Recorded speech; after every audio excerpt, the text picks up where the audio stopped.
Karen's voice sliced through the cul-de-sac like a chainsaw through butter, shrill and relentless. That eyesore of a house is dragging down our property values. She bellowed, her chins wobbling as she jabbed a meaty finger toward my modest bungalow. The homeowners association meeting was supposed to be a routine Tuesday night. But Karen, the self-appointed queen of Willow Creek, had turned it into a circus. She'd always despised me, ever since I refused to join her precious HOA and its endless rules about lawn height and mailbox colors. Now, she was out for blood, and I was the target. Her latest crusade, my backyard shed, which she claimed violated some obscure HOA regulation I wasn't even bound by. It's a safety hazard, she'd screeched, ignoring the fact that my shed was sturdier than her logic. The truth was, Karen hated that I lived free of her control. My little slice of independence a daily insult to her iron-fisted reign. So, she escalated things way beyond reason. She called the police, then the county, and when that didn't work, she somehow convinced a SWAT team that my shed was a front for suspicious activity. Suspicious activity. The only crime here was her ego. By the time I got home from work, the street was a war zone. Red and blue lights pulsed across the neighborhood, casting eerie shadows on Karen's smug face as she stood on her lawn, arms crossed, basking in her imagined victory. 2 SWAT officers, decked out in tactical gear, were already at my door, battering ram in hand. A small crowd of neighbors gawked from their porches, phones out, recording the spectacle. I froze, my keys dangling uselessly in my hand. What the hell is this? I muttered, my heart pounding. Ma'am, step back. One officer barked, mistaking me for a bystander. Karen, catching sight of me, smirked. That's her. The one who's been defying the HOA for years. She crowed, her voice dripping with venom. She's probably running a meth lab in that shed. The accusation was so absurd, I almost laughed. But the rifles pointed at my house killed any humor.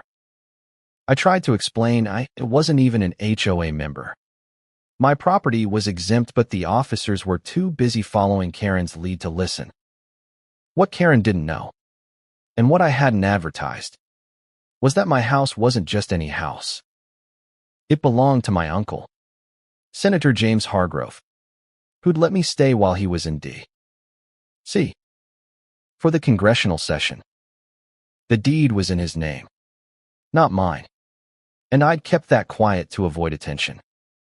But Karen, in her blind vendetta, had just set off a bomb she couldn't defuse. The SWAT team didn't know they were raiding a senator's property, and I wasn't about to let them find out the hard way. Officers, please, I said, stepping forward, hands raised. This is a mistake. I'm not in the HOA, and this house belongs to before I could finish. Karen interrupted, her voice a grating whine. Don't listen to her. She's a liar. Seize that property. The officers hesitated, glancing between us. I could see the doubt in their eyes. But Karen's theatrics were hard to ignore. She'd spun a tale, so wild meth labs. Illegal weapons. You name it, they'd come prepared for a standoff. The battering ram hit my door with a sickening crunch. Wood splintered, and my stomach dropped. Stop! I shouted, but it was too late. The officers stormed inside, shouting commands, their boots thundering across my hardwood floors. Karen clapped her hands like a kid at a birthday party, oblivious to the storm she'd unleashed. I pulled out my phone and dialed Uncle James, praying he'd pick up. He did. On the second ring. Lila, what's wrong? His calm, authoritative voice cut through my panic. They're raiding your house, I whispered, my voice shaking. The HOA president called SWAT. They think I'm a criminal. There was a long pause. Then a low, dangerous chuckle. Stay put, he said. I'll handle this. I hung up, my hands trembling, as Karen waddled over, her face a mask of triumph. You're done, Lila, she hissed. This neighborhood doesn't need people like you. Minutes ticked by, each one heavier than the last. The SWAT team emerged, empty-handed and confused. There's nothing here, one muttered, glaring at Karen. No drugs, no weapons, just a shed with gardening tools. Karen's smirk faltered, but she doubled down. You didn't look hard enough. She's hiding something. The officer's radio crackled, and a voice came through, sharp and urgent. Stand down. This property belongs to Senator Hargrove. You've got the wrong house. The color drained from Karen's face. The officers froze, their rifles lowering as they exchanged uneasy glances. I could almost hear the gears grinding in Karen's head as she realized her mistake. Senator, she stammered, her voice barely a whisper. But she's just a tenant. The lead officer turned to her, his eyes narrowing. Ma'am, you filed a false report. Do you know the penalty for wasting police resources and endangering a federal official's property? Karen's mouth opened and closed like a fish out of water. The neighbors, still filming, started whispering. I caught snippets, she lied. That's the senator's house.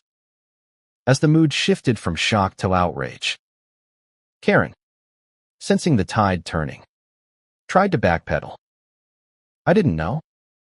I was just protecting the neighborhood. But her excuses fell flat. The officers weren't buying it, and neither were the neighbors. Uncle James arrived an hour later, his sleek black car pulling up like a thundercloud. He stepped out, all calm authority, his suit crisp despite the late hour. The SWAT team snapped to attention, and Karen shrank back, her bravado gone. Ms. Thompson, he said, addressing her by name, his voice cold as steel. You've caused quite a mess. He turned to the officers, his tone softening but firm. I trust this misunderstanding will be resolved quietly.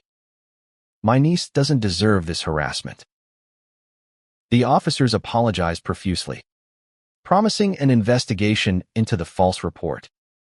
Karen, now sweating through her floral dress, tried to slink away, but Uncle James wasn't done. You'll be hearing from my lawyer, he said, his eyes locking onto hers. And I expect a public apology to Lila and every neighbor you dragged into this fiasco. The crowd murmured in agreement, and I saw a few phones still recording, capturing Karen's humiliation for posterity. By the next morning, the story had spread like wildfire. Local news ran a segment titled, HOA President's Power Trip Ends in Senator's Raid, complete with footage of Karen's meltdown. The HOA board, desperate to distance themselves, voted her out unanimously. Neighbors who'd once cowered under her rule now openly mocked her. And her perfect lawn sprouted protest signs. Karen's reign is over, and no more HOA tyranny.